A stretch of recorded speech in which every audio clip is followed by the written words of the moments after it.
Bonsoir à toutes, bonsoir à tous, bienvenue dans cette édition spéciale du journal Sciences Po France consacrée à cette grève RATP qui a impacté la plupart des lignes parisiennes. C'est pas son Muscat T14RM, on en parle tout de suite maintenant.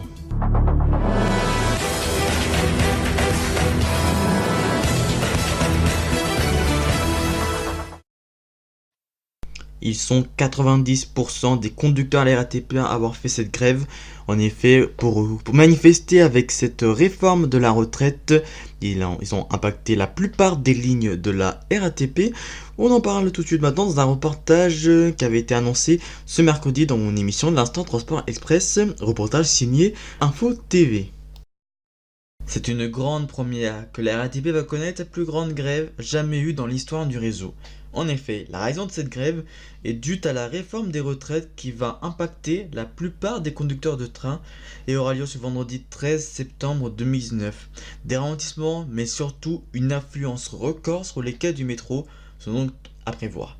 En effet, les RATP eux-mêmes ont prévenu les usagers en début de la semaine pour annoncer que la journée sera très compliquée au sein du réseau de la RATP.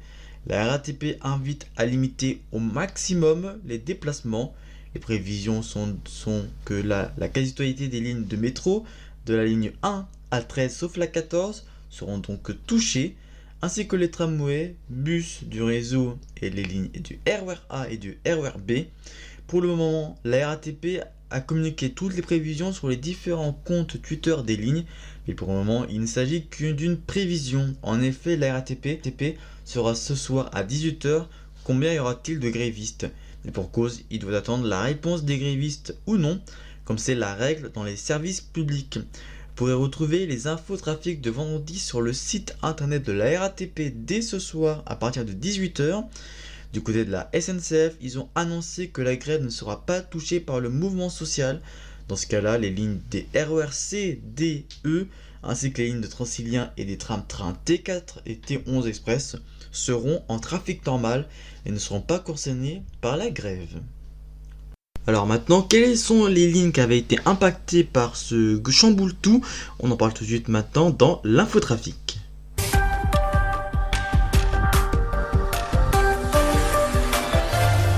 La plupart des lignes de la RATP ont été perturbées. On va commencer tout de suite par les lignes de RER avec le RER A, où c'était trafic perturbé avec un train sur 3 en heure de pointe, c'est-à-dire entre 6h30 et 9h30, ainsi que 17h-20h sur l'ensemble des branches, sauf Cergy et Poissy. Et la branche Cergy-Poissy qui est de la SNCF, c'est un train sur 2 toute la journée. Et en heure creuse, c'est des trains terminus à Nanterre Préfecture. Donc la branche Cergy-Poissy est la seule branche du RER A à rouler, même jusqu'à ce soir, dès minuit. Le RER B, c'est le même cas, c'est trafic perturbé, mais avec cette fois-ci un train sur 5 en heure de pointe vers le sud côté RATP. L'interconnexion est coupée à Gare du Nord pour faciliter les trains de la SNCF de rouler avec un train sur 2 toute la journée vers le nord, donc vers Mitry et Charles de Gaulle, permettant ainsi de rouler de 5h à minuit. La suite des lignes, on va tout de suite parler avec les métros qui eux, c'était trafic normal sur les lignes M1 et M14, mais avec un risque de forte influence.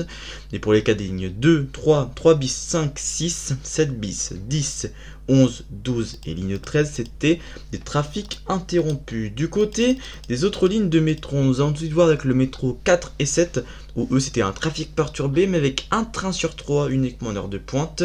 La ligne 8, c'est la même chose, c'est un train sur 3 en heure de pointe, mais entre Créteil, Pointe-du-Lac et Rieux d'Hydro.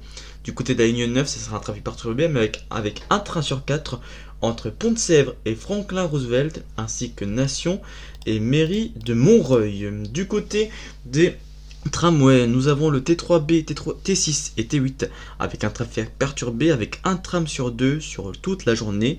Le T2, le T3A et le T5, ce sera un trafic perturbé avec un tram sur 3 mais uniquement en heure de pointe. Le T1, ce sera un trafic perturbé avec un tram sur 4 sur l'ensemble de la journée. Et le T7 aura un tram sur 4 en heure de pointe et un tram sur 6 en heure creuse. C'est un trafic perturbé aussi pour cette ligne.